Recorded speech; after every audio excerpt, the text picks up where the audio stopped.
What is the best way to control scales? There's hundreds of different species of scale, so making sure that we get the identity correct on this one is really important.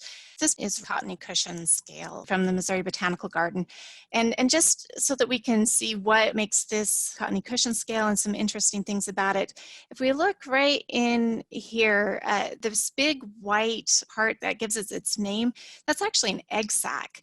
And so then you can also see these little tiny red things around. Those are called crawlers, and those are some of the juvenile forms of this scale. Now, it's important to know that many of the other species of scale, they do lose their legs, and so then they just stay like a little fish scale that's attached to a plant. There are some others that look a little bit different than that, like these, and like I said, this is a unique species that actually retains its legs. This is really important when we're talking about control issues. I'm going to share a website from the Missouri Botanical Garden, and when we look at this, we can see that there are lots of different kinds of scale.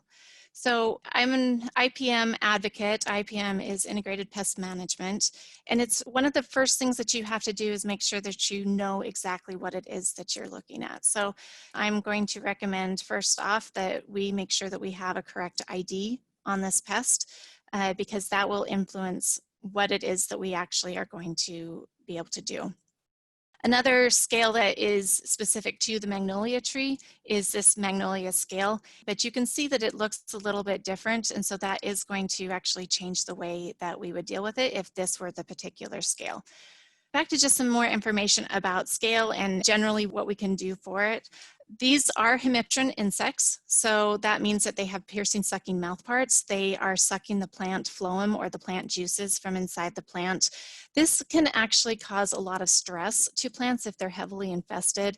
It can result in stunted growth, yellowish foliage, the branches can die back, it can even kill the plant. Another thing about scale is they produce honeydew. This is a sugary excretion.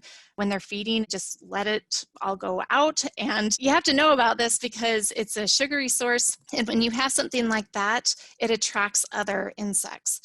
And one thing about these hemipterans, kind of like aphids, you also end up with ants that can be very aggressive. So while a lot of insects might like the sugary substance, ants are actually going to protect these scale from other insects, and they will actually farm these to milk the sugary honeydew for their own uses. One thing that you can do is you can control for ants, and that means that these scale are going to have other natural enemies that can possibly control them. Another thing, if you don't have the ants there, you might end up with sooty mold, so you might end up with a black fungus that grows on leaves and twigs that can turn them black.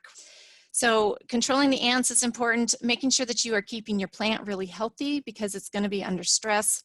You need to be monitoring these plants early in the season to find out when you first start noticing any movement, because when you are looking at scale, these little red crawlers, that's the stage when you can really treat them. Because when they have this waxy substance all over them, they're protected. There are not many pesticides that are going to be able to affect them. So if you need to apply something like a horticulture oil, a horticulture soap, you need them to be in this crawler stage. And Cottony cushion scale can actually have 2 or 3 different generations in a year, so you're going to have several opportunities to try and control them or reduce the population.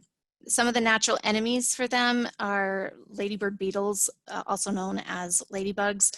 There are also some small parasitic wasps that will control them. Some dormant oils can also be used in late fall and early spring to make sure that you start off the season next year with a healthy plant.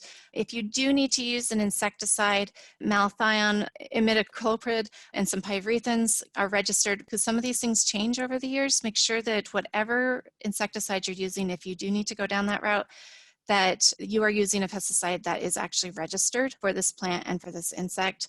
A systemic insecticide like imidacloprid, that's something that's inside the plant. That can be applied in late August or early September to help manage this insect. Hopefully that gives you a few tips on how to control them. Sometimes you can, if the population isn't very high, you can control them by hand, by smashing them. For this kind of an insect that actually moves, you have to make sure you kill them because they can just move up the plant if you brush them off. If it's a different kind of scale that is not mobile, you might have to use something else like a systemic, or like I mentioned, make sure you're monitoring them because get them in the crawler stage. Once they're an adult, it's extremely hard to control for them. So make sure that you're monitoring, especially early in the season, and then apply something if you need to.